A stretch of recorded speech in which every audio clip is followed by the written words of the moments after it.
కీర్తనాద్యారంభము అని చెప్పారు. అంటే స్తోత్రాలతో కీర్తనలతో మీ రోజుని ప్రారంభించండి స్నానం అవ్వగానే అని చెప్పి. వెంటనే మనకు ఒక సందేహం వస్తుంది, స్తోత్రాలంటే ఏ దేవుడికి చదవాలండి? ఏదో వినాయక చవితి అయితే వినాయకుడు, మహాశివరాత్రి అయితే పరమేశ్వరుడు. మరి ఉగాది అప్పుడు ఏ దేవుడికి చదవాలి అంటే ఉగాది రోజు అర్చించవలసింది కాలపురుషుణ్ణి.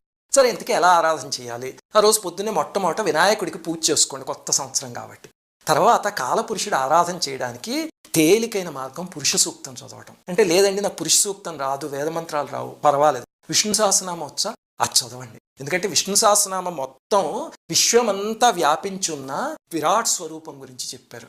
అందులో మీరు కొన్ని చూస్తే భూత భవ్య భవత్ ప్రభు, యుగాధికృత్ యుగావర్తో, అలాగే ఋతు సుదర్శన కాలహ, ఈ మంత్రాలన్నీ ఉంటాయి కదా, అవన్నీ కూడా కాలపురుషుడి గురించి చెప్పినవి. అంటే విష్ణుమూర్తిని విశ్వవ్యాప్తమైన చైతన్యం కింద చెప్పేది విష్ణు సహస్రనామం. అది చదవండి. అది రాదనుకోండి, చక్కగా రికార్డు పెట్టుకుని ఎంఎస్ సుబ్బులక్ష్మి గారు చదివింది అది హాయిగా పూజ చేసుకోండి.